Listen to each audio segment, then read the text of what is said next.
Jungle.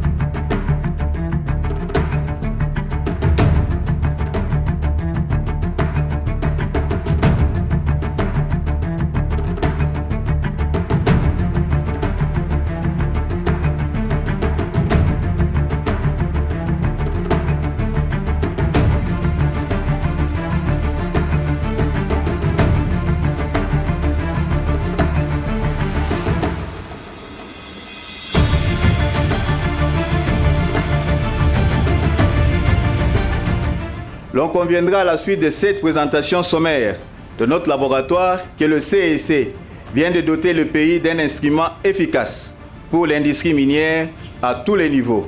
Du côté étatique, il viendra appuyer les services techniques du ministère de Mines pour les suivis techniques environnementaux des activités minières et l'extraction à la commercialisation de produits marchands.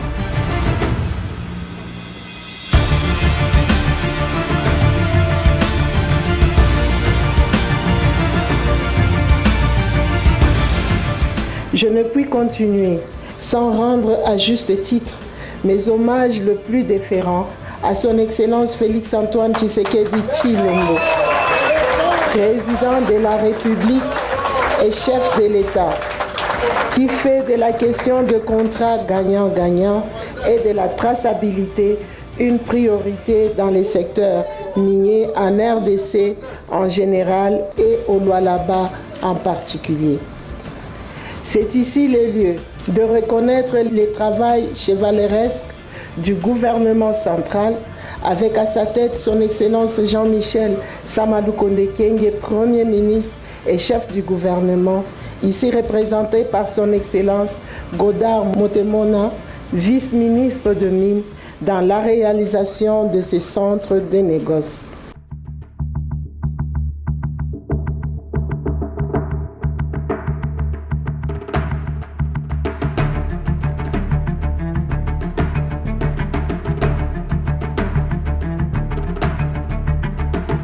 Nous y restons concentrés car ce centre va contribuer en amont à l'amélioration de la traçabilité de produits miniers d'origine artisanale de la filière cupro-cobaltifère et en aval va rencontrer les exigences de consommateurs finaux.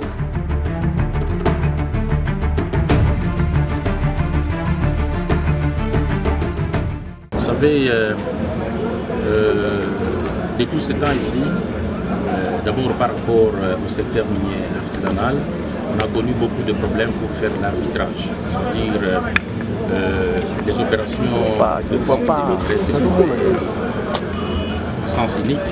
Notamment, c'était de tous ces temps l'acheteur qui fixait les produits, c'est lui, donc l'acheteur qui déterminait les produits quand on amène des substances minérales. Vous devez vous référer au comportement unilatéral de l'acheteur qui doit déterminer les produits, qui doit déterminer le teneur, qui doit déterminer le taux d'humidité des produits. Je dis un coup de chapeau au collègue du CEC et au président du conseil d'administration pour avoir doté la République cet instrument qui va permettre aujourd'hui de connaître la vraie teneur, la vraie valeur et l'origine de tous les minéraux qui sont surtout dans le secteur où je suis le directeur général.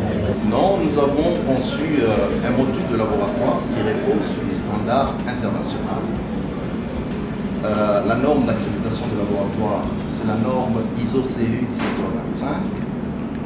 Alors, le laboratoire a été conçu de manière à respecter les exigences normatives, donc, selon la norme 17025. Et nous pensons que dans un court délai, notre laboratoire sera recevable à l'accréditation. L'accréditation, c'est la reconnaissance de la compétence à grande échelle, c'est-à-dire au niveau international. Et donc, après cette étape, nous allons passer à la deuxième phase, qui sera d'obtenir l'accréditation sur plusieurs applications, de sorte que notre laboratoire puisse commencer à produire des données qui sont bancables.